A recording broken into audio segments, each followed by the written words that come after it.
Hello everyone, welcome to Okul, India के सबसे affordable learning platform में आप सभी लोगों का एक बार फिर से बहुत बहुत स्वागत है। आइए अपने इस full course on environment by Shankar IAS Academy को हम लोग आगे बढ़ाएंगे, कंटिन्यू करते हैं। चैप्टर 13 में हम लोग हैं प्लांट डाइवर्सिटी ऑफ इंडिया के बारे में हम लोग बात कर रहे हैं और पिछले दो पार्ट्स में हम लोगों ने प्लांट की क्लासिफिकेशन के बारे में देख लिया है। हम लोगों ने ये देख लिया है कि प्लांट के ऊपर जो हमारी इकोलॉजी या एनवायरनमेंट के आप कह सकते हैं एबायोटिक कंपोनेंट होते हैं, लाइक टेम्परेचर है, लाइट है और स्नो है, फ्रॉस्ट है, इसका क्या असर पड़ता है वो हम लोगों ने देख लिया है। और उसके बाद हम लोगों ने कुछ स्पीशीज़ के बारे में देखा जो इंडिया में स्पीशीज़ वगैरह हैं, इंपॉर्टेंट स्पीशीज़, ठीक है। उसके बाद हम लोगों ने देखा कि कुछ एलियन स्पीशीज़ जो बाहर से लाए गए हैं, जो यहाँ पर एक तरीके से इन्वेजन्स कर रहे हैं, वो देखा। और उसके बाद हम लोगों ने कुछ इंपॉर्टेंट जो मेडिसिनल प्लांट्स इंडिया में पाए जाते हैं, उनका डिस्ट्रीब्यूशन क्या क्या है और उनके मेडिसिनल पर्पस के लिए यूज़ क्या क्या है, वो अभी तक हम लोगों ने समझा है, ठीक है। अब हम लोग जो है इस पार्ट में बात करेंगे अबाउट द ट्री के बारे में, ठीक है। यानी कि ट्री के जो कैरेक्टरिस्टिक्स होते हैं पेड़ के, उसके बारे में हम लोग बात करेंगे।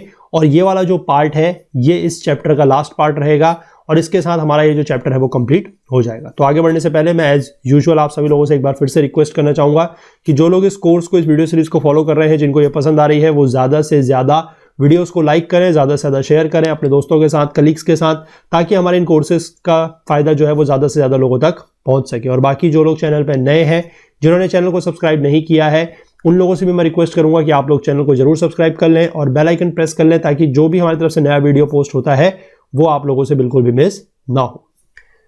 और अगर आप लोगों को इस पूरे के पूरे वीडियो सीरीज का जो फुल कोर्स है उसकी ज़रूरत है, यानी कि आप उसमें इंटरेस्टेड हैं, जहां पर आपको सारा का सारा जो कंटेंट है, एड फ्री वीडियोस मिल जाएंगे, chapter wise notes, chapter wise quizzes आप लोगों को मिल जाएंगे, तो उसके लिए जो लिंक है वो नीचे डिस्क्रिप्शन बॉक्स में आपको मिल जाएगा, वहां पर जाके आप उसमें एनरोल कर सकते हैं, ठीक है। तो फिलहाल हम लोग जो है chapter 13 plant diversity of India part 3 के साथ अपना डिस्कशन कंटिन्यू करते हैं।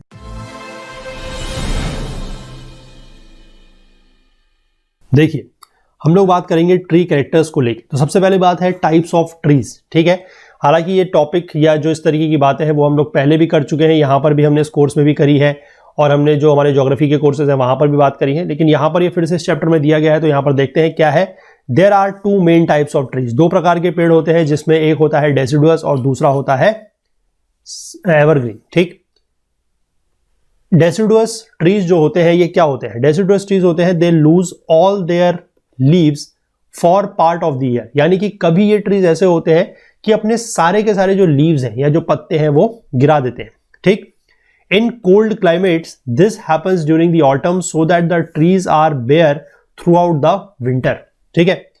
अभी इसका क्यों होता है? ऐसा इसलिए होता है क्योंकि trees are bare throughout the winter, क्योंकि हम लोगों ने एक चीज पढ़ी थी, ट्रांसपायरेशन, एक प्रोसेस पढ़ी थी that is known as transpiration. और ट्रांसपायरेशन कहां से होता है?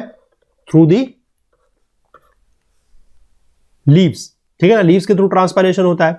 अब अगर लीव्स नहीं होंगी तो क्या होगा? ट्रांसपायरेशन भी नहीं होगा। और ट्रांसपायरेशन अगर नहीं होगा तो वाटर कहें, मॉइस्चर कहें या फिर हम न्यूट्रिएंट्स कहें, वो लॉस नहीं होंगे, ठीक है। और कोल्ड क्लाइमेट्स में मैंने आपको पहले ही बताया था, जहां पर हम लोग बात कर रहे थे इफेक्ट ऑफ फ्रॉस्ट का ऑन दी प्लांट्स, तो वहां पर हमने देखा था कि जो मिट्टी है उसके अंदर जो मॉइस्चर है वो जम जाएगा और उससे क्या है कि न्यूट्रिएंट्स की कमी हो सकती है। और अब न्यूट्रिएंट्स नीचे से आ रहे हैं नहीं, और ऊपर अगर ट्रांसपायरेशन बढ़ता जाएगा तो एक इम्बैलेंस हो सकता है और पेड़ को उससे काफी ज्यादा एडवर्स इफेक्ट पहुंच सकता है। तो इसीलिए बेसिकली ये है कि कोल्ड क्लाइमेट्स में, ऑटम सीजन में ये डेसिडुअस ट्रीज अपने जो लीव्स हैं वो फॉल करते हैं सो दैट कि वो बेयर रहे थ्रू आउट द विंटर, ठीक। तो उससे क्या होगा कि ट्रांसपायरेशन कम होगा और जो न्यूट्रिएंट लॉस या मॉइस्चर लॉस है वो भी कम हो जाएगा। हॉट एंड ड्राई क्लाइमेट्स की अगर हम बात करें तो यहाँ पर जो डेसिडुअस ट्रीज हैं they usually lose their leaves during the winter season, during the dry season. ये ड्राई सीजन में अपने जो लीव्स वगैरह है वो लूज करते हैं, ठीक है। क्योंकि ड्राई सीजन में वही बात होगी, ड्राई सीजन में क्या है कि जो मिट्टी वगैरह होगी वो सूख जाएगी, तो उसमें फिर से वही पानी की कमी हो जाएगी, मॉइस्चर की। और अगर ऊपर से निकल रहा होगा पानी तो फिर क्या हो जाएगा? फिर वही इम्बैलेंस हो सकता है। तो उसी को कंपनसेट करने के लिए ये एक एडेप्टिव मैकेनिज्म है जो प्लांट्स ने खुद ही अडॉप्ट किया हुआ है, ठीक। कोई इनको ऐसा बोल नहीं रहा है कि कोल्ड क्लाइमेट के अगर ट्रीज है तो उनको ये बोल रहा है कि सारे के सारे अपने पत्ते जो है वो आप कोल्ड क्लाइमेट में या ऑटम सीजन में गिरा दो, ठीक है। हॉट एंड ड्राई क्लाइमेट में कि आप अपने सारे के सारे पत्ते जो है वो ड्राई सीजन में गिरा दो। तो वो एक एडेप्टिव मैकेनिज्म है जो प्लांट्स ने खुद ही अडॉप्ट किया हुआ है, ठीक। इसके बाद अगले जो ट्रीज है that is evergreen trees. Evergreen trees इनको सदाबहार भी बोला जाता है। They don't lose all there leaves at the any time, यानी कि किसी भी एक टाइम पर ये अपने सारे के सारे पत्ते नहीं गिरा देते हैं। जैसे डेसिडुअस ट्रीज में यही होता है कि वो साल के किसी एक सीजन में अपने सारे के सारे पत्ते गिरा देते हैं, लेकिन ऐसा जो है वो एवरग्रीन ट्रीज के केस में नहीं होता है। They do lose their old leaves a little at a time with new ones growing in to replace the old, यानी कि अपने जो पुराने पत्ते हैं, जो ओल्ड लीव्स हैं, जो ड्राइड एंड डेड लीव्स हो चुकी है, उनको गिराते जरूर हैं, लेकिन साथ साथ जो है वो नए वाले भी आते जाते हैं, यानी कि इसमें रिप्लेसमेंट की प्रोसेस साथ साथ चलती रहती है और पूरा का पूरा जो पेड़ है वो एक किसी भी समय पर बेयर नहीं होता है। ठीक। N evergreen tree is never completely without leaves, तो कोई भी एवरग्रीन ट्री जो है वो कभी भी कंप्लीटली विदाउट लीव्स नहीं होगा। ठीक है ना। इसके बाद हम लोग बात करेंगे पार्ट्स ऑफ द ट्री को लेकर। ये तो बड़ी जनरल सी चीजें, आप सभी लोगों को पता होगा। इसमें कुछ स्पेसिफिक टर्म आएंगे वो मैं आपको बता दूंगा। जैसे सबसे पहला है रूट्स। रूट्स का मतलब क्या है? पेड़ की जो जड़ होती है। रूट्स क्या है? Roots are the part of the tree that grows underground. ठीक है, जमीन के अंदर होता है, underground. Besides keeping the tree from tipping over, the main job of the root is to collect water and nutrients from the soil and to store them for times when there isn't as much available. ठीक है, यानी कि एक तो tree, ये जो roots है, इसका क्या काम है कि वो पेड़ को बचाए रखेगा, मतलब पकड़ के रखेगा ताकि वो गिर ना जाए। और दूसरा जो इसका मेन जॉब या जो मेन फंक्शन है वो ये है कि मिट्टी में से, सॉइल में से वाटर और न्यूट्रिएंट्स को कलेक्ट करे और उसको स्टोर करके रखे, तब के लिए जब ज्यादा न्यूट्रिएंट और वाटर अवेलेबल नहीं है तब के लिए। ठीक। Next is the crown. Crown क्या है? Crown is made up of leaves and branches at the top of the tree. मैंने आपको बताया था ये जो पार्ट होता है, जैसे ऐसे करके हम बचपन में बनाते थे, तो जो ये वाला पोर्शन है this is known as crown. अब इसमें क्या होगा? लीव्स भी होंगी और ब्रांचेस भी होंगी। ठीक है, ऐसे करके ऐसे ब्रांचेस भी तो होंगी ना पेड़ की जिसमें पत्ते लगे होंगे।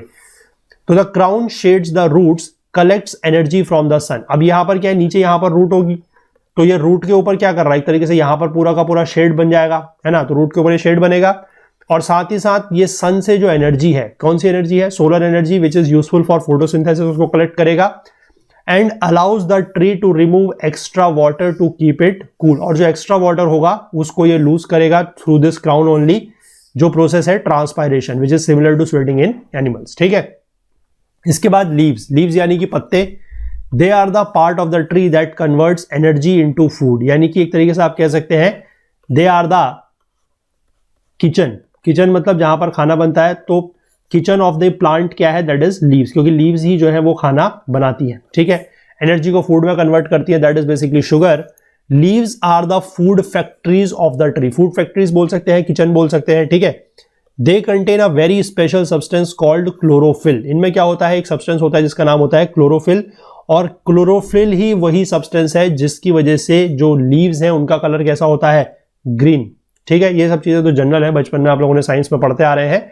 Chlorophyll is an extremely important biomolecule used in photosynthesis. Photosynthesis में इसका यूज होता है। जिस प्लांट में क्लोरोफिल नहीं होता उसमें फोटोसिंथेसिस भी नहीं होता है। ठीक। Leaves use the sun's energy to convert carbon dioxide from the atmosphere and water from the soil into sugar and oxygen. ये तो हमें पता है बचपन से, है ना, कि प्लांट क्या करता है या जो लीफ क्या करती है, वो सन की एनर्जी को यूज करती है। किसके लिए? जो हमें कार्बन डाइऑक्साइड मिल रहा है एटमोस्फेयर से और जो सॉइल से हमें वाटर मिल रहा है, उन दोनों को मिला के in presence of sunlight convert कर दिया जाएगा in the form of sugar and oxygen. ठीक। The sugar which is the tree's food is either used और stored in the branches, trunk and roots. The oxygen is released back into the atmosphere. तो जो इसने ये sugar और oxygen बनाया है उसमें से ऑक्सीजन को तो ये वापस एटमोस्फेयर में रिलीज कर देगा, और जो शुगर है या जो ट्री का फूड है उसको ये यूज भी करेगा, मतलब अपने नरिशमेंट के लिए भी यूज करेगा, और जो एक्सेस होगा उसको ये स्टोर भी कर लेगा। ठीक है। इन द ब्रांचेस यानी कि तनों में, ट्रंक यानी कि जो उसका बीच का तना होता है वो, और जो इसकी मतलब तना तो ट्रंक हो गया, ब्रांचेस मतलब जो उसकी शाखाएं होती हैं उसमें, और रूट्स मतलब जड़ में। ठीक। इसके बाद आता है ब्रांचेस। ब्रांचेस क्या है? ब्रांचेस का मतलब मैंने आपको बताया शाखाएं इसको बोलते हैं। The branches provide the support to distribute the leaves efficiently for the type of tree and the environment. ठीक है। ब्रांचेस क्या करती हैं? ये लीव्स के डिस्ट्रीब्यूशन को सपोर्ट करती हैं, क्योंकि लीव्स की वजह से, मान लीजिए ये ऐसे करके पेड़ है तो यहां पर ऐसे करके ब्रांचेस होती हैं, ये सारी की सारी, है ना, इसी के ऊपर फिर पत्ते लगते हैं ऐसे छोटे छोटे। ठीक है, डिपेंडिंग अपॉन द ट्री की छोटे होंगे या बड़े होंगे, वट एवर। ठीक है ना। They also serve as conduits for water and nutrients and as storage for extra sugar. ये कंड्यूट्स की तरह, कंड्यूट्स मतलब होता है पाइप, क्योंकि यहां से हमें पता है कि नीचे से अगर रूट्स के थ्रू इस तरीके से न्यूट्रिएंट जाएगा तो फिर वो इसी की थ्रू जाएगा, है ना, और वो फिर लीव्स वगैरह को भी सब चीजें मिलेंगी। इसके बाद next comes your trunk. Trunk मतलब होता है तना, तना मतलब ये वाला पोर्शन, जैसे यहां से अगर ऊपर को ऐसे करके ब्रांचेस होंगी तो this portion is known as your trunk, ठीक है, इसको बोलते हैं ट्रंक। इसके नीचे यहां पर क्या होंगी, वी हैव द रूट्स, ठीक। The trunk of the tree provides its shape and support and holds up the crown, और ये क्राउन को भी होल्ड करेगा, यहां पर ऊपर से क्राउन होगा, क्राउन को भी होल्ड करेगा और ट्री को ये शेप और सपोर्ट भी प्रोवाइड करेगा। The trunk transports water and nutrients from the soil and sugar from the leaves, ठीक है। ट्रंक जो है वो वाटर और न्यूट्रिएंट ट्रांसपोर्ट करेगा, कहां से, यहां से, नीचे से, रूट से, ठीक। और शुगर जो है वो ट्रांसपोर्ट करेगा कहां से, लीव्स से, क्योंकि लीव्स में ही शुगर फॉर्मेशन हो रहा है, ठीक है। इसके बाद पार्ट्स ऑफ द ट्रंक को लेकर थोड़ा सा बात करेंगे, थोड़ा सा इंपॉर्टेंट है। सबसे पहला आ जाता है annual rings. Inside the trunk of a tree there are a number of growth rings. देखिए ये सारी की सारी आपको यहां पर रिंग्स दिख रही है ना, ये ऐसे करके देखिए रिंग्स, काफी सारी रिंग्स आपको यहां पर दिख रही है, तो they are known as your growth rings या फिर annual rings. Each year of a tree's life a new ring is added, so it is referred as the annual ring, क्योंकि हर साल जो है, जब तक भी पेड़ है उसकी रिंग्स जो है वो हर साल एक नई रिंग बढ़ती जाती है, इसीलिए इसको बोला जाता है एनुअल रिंग्स, ठीक है। और इसका यूज क्या है, it is use to calculate the dendrochronology, that is the age of the tree and the palaeoclimatology. इसका यूज बेसिकली ये जो, क्योंकि हर साल एक जो है रिंग बढ़ती जाएगी, तो जिस पेड़ को ऐसे अगर मान लीजिए कभी पेड़ डेड हो जाता है आफ्टरवर्ड्स, आफ्टर जब उसकी लाइफ कंप्लीट हो जाती है, तो उसके बाद अगर उस पेड़ को काट के ऐसे उसके ट्रंक के अंदर अगर रिंग्स गिने जाए तो पता लग जाएगा कि पेड़ कितना पुराना था, ठीक। The age of the tree can be determined by the number of growth rings. The size of the growth ring is determined in part by environmental conditions, temperature and water availability, ठीक है। जो growth ring है उनका जो size है वो environmental condition जैसे कि टेम्परेचर और वाटर अवेलेबिलिटी के ऊपर डिपेंड करता है, और एज को हम लोग जो है नंबर ऑफ ग्रोथ रिंग्स को काउंट करके पता लगा सकते हैं। Next comes your bark. Bark क्या होता है, बार्क को बोला जाता है छाल। जैसे आप यहां पर अगर ये देख रहे हैं, ठीक है, जैसे ये जो ये बाहर का पोर्शन आपको दिख रहा है, ये वाला है ना, ये दिस इज योर बार्क, ठीक। The outside layer of the trunk, branches and twigs of trees, ठीक है। जो ब्रांचेस, ट्रंक और ट्विग्स ऑफ द ट्रीज होते हैं, उसकी जो आउटसाइड लेयर है उसको बोला जाता है bark. The bark serves as a protective layer of the tree. ये क्या काम करता है, ये बार्क, ये ट्री को एक प्रोटेक्टिव लेयर प्रोवाइड करता है। Trees actually have inner bark and outer bark. दो प्रकार की बार्क होती है, one is inner bark and other one is outer bark. The inner layer of the bark is made up of living cells. जो अंदर की layer होती है वो लिविंग सेल्स की है, जो आउटर लेयर है वो डेड सेल्स की है, ठीक है। Sort of like our finger nails, जैसे कि हमारे फिंगर नेल्स होते हैं डेड सेल्स, उस तरीके से, ठीक। इसके बाद the scientific name for the inner layer of bark is phloem, ठीक है। ये थोड़ा सा याद रखिएगा, वर्ड टर्म याद रखिएगा। जो साइंटिफिक नेम है किसका, inner layer of the bark का, उसको बोला जाता है फ्लोएम। और इसका मेन काम क्या है, the main job of this inner layer is to carry sap full of sugar from the leaves to the rest of the tree. Basically ये क्या कर रहा है कि जो शुगर है, क्योंकि शुगर उसका खाना है, तो वो लीव्स के मतलब लीव्स में बन रहा है, और वहां से पूरे के पूरे ट्रीज तक पहुंचाने का काम कौन कर रहा है, यही phloem, that is the inner layer of the bark, ठीक। A number of handy things are made from bark including latex. Latex बनता है इससे, सिनेमन, सिनेमन आप लोगों ने घर में यूज किया होगा, एज आ इसको स्पाइसेस यूज करते हैं, जिसको दालचीनी बोला जाता है, ठीक है। That is cinnamon, that is also the bark portion, and some kinds of poisons. It isn't surprising that strong flavors, scents and toxins can often be found in the bark of the different types of trees, ठीक है। जैसे बोला जाता है कि चंदन की खुशबू है या चंदन की जो फ्रेग्रेंस वगैरह है, ठीक है, या फिर आप जो सिनेमन का फ्लेवर वगैरह है, जो उसकी फ्रेग्रेंस वगैरह है, वो सारी की सारी बार्क से ही मिलती है, ठीक है। इसके बाद है कैम्बियम। कैम्बियम क्या होता है, the thin layer of living cell just inside the bark is called cambium. यानी कि एक तो बार्क हो गया, उसका इनर लेयर, आउटर लेयर, उसके जो अंदर की एक थिन लेयर है लिविंग सेल्स की, उसको बोला जाता है कैम्बियम। उसका क्या काम है, it is the part of the tree that makes new cells allowing the tree to grow wider each year, ठीक है। और इसी जो लिविंग सेल्स का ये पोर्शन है, दैट इज कैम्बियम, यहां पर क्या है कि नए सेल्स बनेंगे हर साल, और उससे जो ट्री है वो वाइड होता जाएगा, यानी कि जो उसकी गर्थ होती है, गर्थ मतलब मोटाई, ठीक है। जैसे पेड़ पहले इस साल इतना था, फिर थोड़ा सा ये और बड़ा होकर इतना हो जाएगा, फिर ऐसे करके बढ़ता जाएगा, इसकी मोटाई बढ़ेगी, ठीक है। इसके बाद अगला है sapwood. Sapwood is xylem. The scientific name for sapwood is xylem. It is made up of network of living cells that bring water and nutrients up from the roots to the branches, twigs and leaves. तो आपने यहां पर दो word देखे, एक है phloem और दूसरा है जाइलम. ठीक है, फ्लोएम में आप चाहे तो ऐसे करके एक एरो बना लीजिए, जाइलम में ऐसे बना लीजिए. फ्लोएम का मतलब क्या है कि ये पत्तों से नीचे की तरफ को शुगर लेके आ रहा है. ठीक, और जाइलम क्या कर रहा है, वो नीचे रूट्स की तरफ से आपका जो मॉइस्चर है, यानी कि आप सिंपल लिख लीजिए वाटर और न्यूट्रिएंट्स, वो नीचे रूट से ऊपर की तरफ को लेके आ रहा है, दैट इज जाइलम. ठीक, it is the youngest wood of the tree. ये यंगेस्ट होती है. Over the years the inner layers of the sapwood die and it become hardwood. ठीक है, ये यंगेस्ट वुड है और इसकी जो साल मतलब साल के साथ साथ जैसे जैसे समय बढ़ता जाएगा, साल बीतते जाएंगे, तो जो इसकी इनर लेयर्स ऑफ सैपवुड है वो मर जाएगी, डाई हो जाएगी और वो एक हार्डवुड बन जाएगी. हार्डवुड क्या है? Hardwood is nothing but the dead sapwood in the centre of the trunk. Trunk का जो बीच होता है, यानी कि जो सेंटर होता है, वहां पर क्या है, वो डेड सैपवुड होती है, दैट इज योर हार्डवुड. ठीक, it is the hardest would of the tree giving it support and strength. यानी कि आपसे पूछा जाए कि ट्री की हार्डेस्ट वुड कौन सी होती है, तो दैट इज योर हार्टवुड. और नाम से भी आप उसको थोड़ा सा रिलेट कर सकते हैं. हार्ट, जैसे इंसान का भी जो हार्ट है वो क्या है, वो सबसे ज्यादा इंपॉर्टेंट पोर्शन है पूरे के पूरे बॉडी का, सब सारे के सारे बॉडी पार्ट्स में वो ब्लड पंप करता है. तो सिमिलरली ये जो हार्डेस्ट वुड है, दैट इज द हार्टवुड, ये उसको सपोर्ट और स्ट्रेंथ प्रोवाइड करती है. ठीक, it is usually darker in colour than the sapwood. और ये सैपवुड से थोड़ा सा क्या होती है, डार्क होती है. ठीक, इसके बाद अगला आ जाता है pith. Pith is the tiny dark spot of spongy living cells right in the centre of the tree trunk. तो पिछले पार्ट में आया था टर्म पिथ, और मैंने आपको बोला था कि अगले लेक्चर में मैं इसको जरूर बताऊंगा. तो pith is the dark spot of spongy living cells. ये लिविंग सेल्स का एक डार्क स्पॉट है जो आपको right in the centre of the tree trunk मिलेगा. ठीक, essential nutrients are carried up through the pith. Pith के थ्रू जो है असेंशियल न्यूट्रिएंट्स को कैरी किया जाता है. It's placement right in the centre means that it is the most protected from damage bye insects and winds और animals. ठीक है, तो विंड्स और एनिमल्स और इंसेक्ट्स के द्वारा सबसे ज्यादा जो डैमेज हो सकता है उससे सबसे ज्यादा प्रोटेक्टेड कौन सा है, दैट इज द पिथ, क्योंकि ये सेंटर मोस्ट है. ठीक है, इसके बाद अगला आ जाता है we have the root types. तो सबसे पहला आ जाता है टाइप्स ऑफ रूट्स में we have the tap root. The roots primary descending formed by the direct prolongation of the radical of the embryo. जैसे मान लीजिए ये मिट्टी है, तो यहां से इस तरीके की जो रूट्स जा रही है, ठीक है, इस तरीके की जो रूट्स जा रही है, this is your tap root. इसको बोला जाता है टैप रूट. ठीक, इसी के बाद इसी टैप रूट में से ऐसे करके भी रूट्स निकलती हैं. ठीक है ना, ऐसे करके ये सारी की सारी रूट्स निकलती हैं.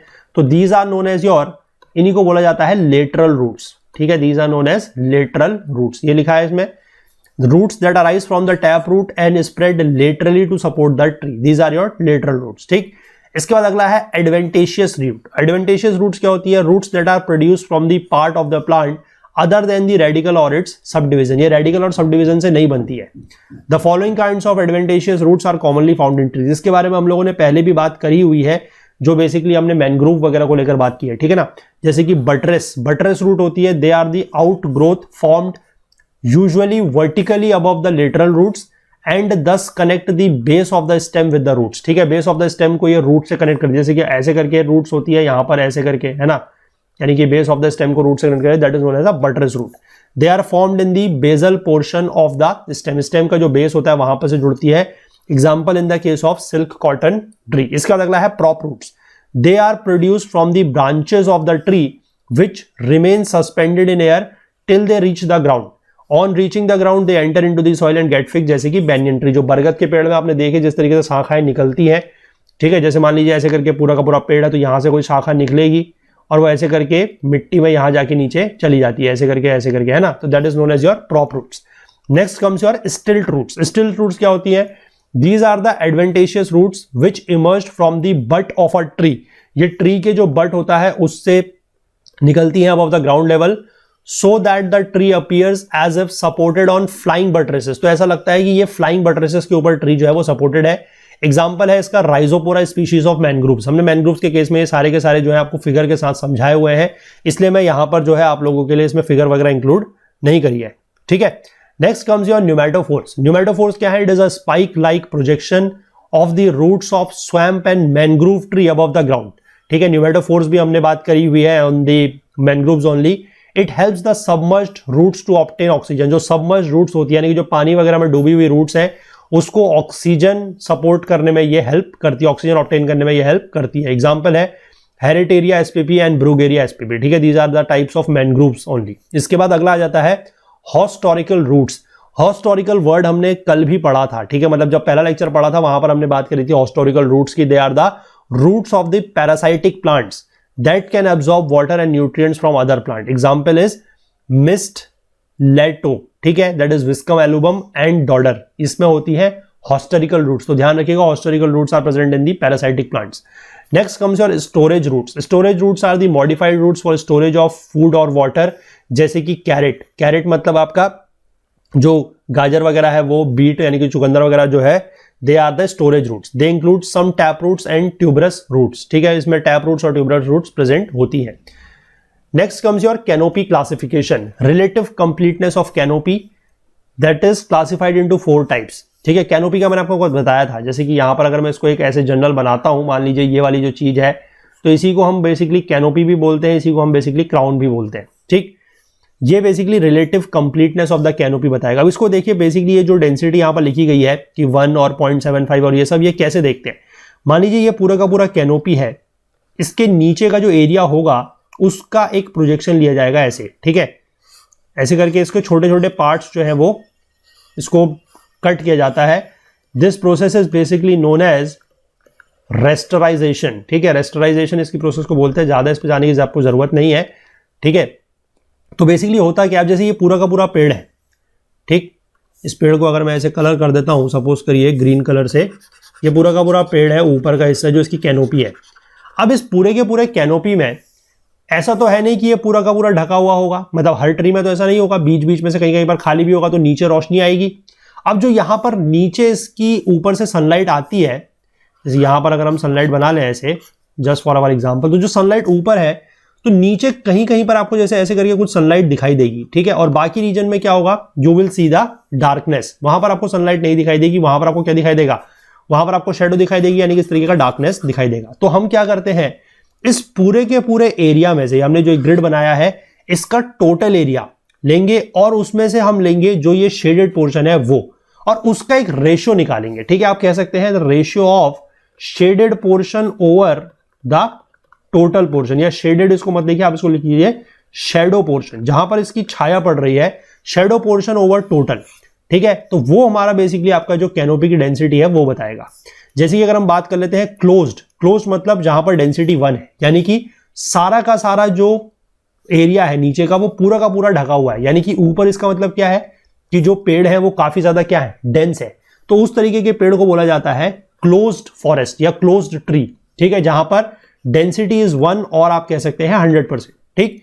इसके बाद डेंस कौन सा होता है, जहां पर डेंसिटी जो है वो 0.75 से लेकर 1, यानी कि 75% से ज्यादा जहां पर कैनोपी डेंसिटी है, that is known as dense forest, ठीक।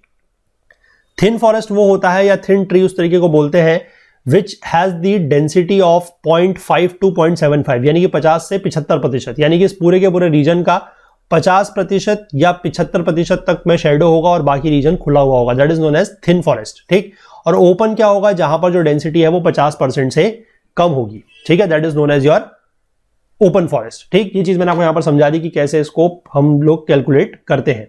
इसके बाद कुछ और स्पेशल कैरेक्टर्स या कुछ टर्म्स यहां पर दिए गए हैं, उनको देख लेते हैं। One is phenology. फेनोलॉजी क्या है, it is the science that deals with the time of appearance of characteristic periodic event, जैसे कि लीफ शेडिंग, ठीक है, कि जो कैरेक्टरिस्टिक इवेंट्स होते हैं, पीरियोडिक इवेंट, जैसे कि पत्ते गिरना इज अ पीरियोडिक इवेंट, ठीक है, तो वो कब हो रहा है उसका जो टाइम वगैरह कैलकुलेट किया जाता है, उसके साथ जो चीज डील कर रही है, जो साइंस डील कर रही है, that is known as phenology. Next is etiolation. Etiolation क्या है, with the absence of adequate light plants become pale yellow and have long thin internodes, ठीक है। जब लाइट एडिक्वेट लाइट नहीं होगी, यानी कि जब पर्याप्त मात्रा में रोशनी नहीं होगी, तो प्लांट क्या हो जाएंगे, पीले से पड़ जाते हैं, ठीक है, और पीले पड़ने के साथ साथ उनमें लॉन्ग थिन इंटरनोड्स डेवलप हो जाते हैं, that is known as etiolation, ठीक। Next is autumn tints. Autumn tints क्या है, in some trees leaves undergo a striking change in color before falling from the tree. कुछ ट्रीज ऐसे होते हैं जिसमें पत्ते गिरने से पहले उनका जो कलर है वो बहुत ज्यादा चेंज हो जाता है, that is known as autumn tints, जैसे कि मैंगो के केस में है कैसिया फिस्टुला, कैरिक्यूस इंसाना, इनके केस में होता है, ठीक है। Next is taper. टेपर तो आप समझते हैं, the decrease in diameter of the stem of a tree from the base upwards, that is the stem is thicker at the base and thinner in the upper portion of the tree. ये तो आपको पता ही है, जैसे कि tree होता है इस तरीके का कि नीचे से लेकर ऊपर तक बराबर नहीं होता, नीचे उसकी जो थिकनेस है वो ज्यादा होगी और ऊपर जाके थिकनेस थोड़ा सा कम हो जाएगी। Same goes for all the stems and branches as well, ठीक है। Tapering occurs due to the pressure of the wind which is centered in the lower 1/3 of the crown and is conveyed to the lower parts of the stem, increasing with increasing length. To counteract this pressure which may snap the tree at the base, the tree reinforces itself toward the base. क्योंकि जो pressure होता है wind का, जो नीचे के reason में pressure होता है वो ज्यादा होता है, ऊपर कम होता है, तो नीचे के प्रेशर को कंपनसेट करने के लिए या उसमें पेड़ को कोई नुकसान ना पहुंचे उसको काउंटरएक्ट करने के लिए पेड़ ने बेसिकली ये क्या किया हुआ है, ये भी इसका एक एडेप्टेशन है जिसमें ये पेड़ नीचे के रीजन में क्या रहता है, मोटा रहता है और ऊपर को जाके इसकी जो विड्थ है या जो थिकनेस है वो कम हो जाती है, ठीक। Next is bamboo gregarious flowering. ये क्या है, this is the general flowering over the considerable area of all or most of the individuals of certain species that do not flower annually. यानी कि ये कुछ ऐसी फ्लावरिंग हो रही है कुछ ऐसे स्पीशीज पर, ठीक है, या तो पूरे के पूरे रीजन में होगी या कहीं कहीं पर होगी, कुछ स्पीशीज में पाई जाएगी। ऐसे पेड़ों पे फ्लावरिंग हो रही है जिनमें जनरली जो है फ्लावर नहीं होता, ठीक है, और वो फ्लावर होने के बाद क्या हो जाएगा, वो पेड़ जो है मर जाएगा, प्लांट विल डाई, ठीक। Next term is aerial seedling. Aerial seedling क्या है, is the process of dispersing the seeds aerially. यानी कि आप ऊपर हवा से क्या कर रहे हैं, जो ये है सीड्स है उसको डिस्पर्स कर रहे हैं, फेंक रहे हैं, ठीक। इंडिया में जो एरियल सीडलिंग है that has been done on experimental basis in the Chambal ravines in UP, Rajasthan और बाकी वेस्ट बंगाल और वेस्टर्न घाट्स ऑफ महाराष्ट्र में इस तरीके की एक्सपेरिमेंट किया गया है एरियल सीडलिंग को लेकर। और research carried out during 1982 shows that the survival percentage was 97.3 and 2.7 for Prosopis जूलीफ्लोरा and acacia निलोटिका respectively, ठीक है। तो यहां पर इसका एक मतलब जनरली आपको एरियल सीडलिंग क्या होती है ये थोड़ा सा पता होना चाहिए, डेटा उतना ज्यादा इंपॉर्टेंट नहीं है क्योंकि काफी पुराना है, ठीक है। The survey indicated that 25% of the area has not responded for aerial seedling at all. यानी कि एरियल सीडलिंग क्या है, मतलब जैसे आप ऊपर से कभी जा रहे हैं, हेलीकॉप्टर से जा रहे हैं मान लीजिए, और आप सीड्स गिरा रहे हैं, अब वो सीड्स नीचे जाके उसका क्या असर होता है, ये सब चीजें इस एरियल सीडलिंग। और इसी को देखकर ये बताया गया कि 1982 में जो एक रिसर्च हुई उसमें पता लगा कि जो सर्वाइवल परसेंटेज है वो प्रोसोपिस जूलीफ्लोरा के लिए तो काफी ज्यादा है। प्रोसोपिस जूलीफ्लोरा के बारे में हम लोगों ने पहले बात करी हुई है, ठीक है, और अकाशिया निलोटिका के लिए काफी कम है, दैट इज ओनली 2.7%। और 25% एरिया ऐसा था जहां पर एरियल सीडलिंग का कोई भी असर देखने को मिला ही नहीं, ठीक। तो इसी के साथ हमारा जो ये चैप्टर है, chapter 13 that is plant diversity of India, वो कंप्लीट होता है। अगले लेक्चर से हम लोग जो है अपना चैप्टर नंबर 14 जो है वो स्टार्ट करेंगे, ठीक है। चलिए, तो कंटेंट रिलेटेड अगर आपको कोई भी डाउट होता है तो आप हमारा टेलीग्राम का जो ग्रुप है दैट इज ओकुल जीएस यूपीएससी डिस्कशन फोरम, इसको ज्वाइन कर सकते हैं। यहाँ पर आप अपने डाउट्स वगैरह, क्वेरीज वगैरह जो है वो जरूर हमसे पूछ सकते हैं और अपने फीडबैक्स जो है कोर्स को लेकर वो भी आप जरूर दीजिएगा, ठीक है। या फिर आप नीचे वीडियोस के जो कमेंट सेक्शन होता है वहां पर भी अपने डाउट्स पूछ सकते हैं और आप अपने फीडबैक वहां पर भी आप प्रोवाइड कर सकते हैं। इसका लिंक आपको नीचे डिस्क्रिप्शन बॉक्स में मिल जाएगा या फिर आप इसको टेलीग्राम में सर्च करके भी ज्वाइन कर सकते हैं। इस पूरे के पूरे वीडियो सीरीज का जो फुल कोर्स है वो हमारी वेबसाइट पर अवेलेबल है, वहां पर आपको सारे के सारे वीडियोस, साथ ही साथ chapter wise notes, chapter wise quizzes जो है वो मिल जाएंगे। उसके लिए आपको करना क्या है, नीचे डिस्क्रिप्शन बॉक्स में जो लिंक दिया हुआ है उसके थ्रू जाके कोर्स में एनरोल करना है। कोर्स को एनरोल करने के लिए या कोर्स में एक्सेस करने में अगर आपको कोई भी टेक्निकल क्वेरी आ रही है तो आप हमसे व्हाट्सएप के थ्रू इस नंबर पर या हमारी email ID that is support@okul.co पर हमसे कॉन्टैक्ट कर सकते हैं। बाकी हमसे ज्यादा जुड़ने के लिए आप हमें फेसबुक पे, इंस्टाग्राम पे, लिंक्डइन पे और ट्विटर पर भी फॉलो कर सकते हैं। तो मिलेंगे अगले लेक्चर में एक नए चैप्टर के साथ, तब तक के लिए अपना बहुत बहुत ध्यान रखिएगा। Please do take care of yourself. Thank you, have a nice day, bye bye.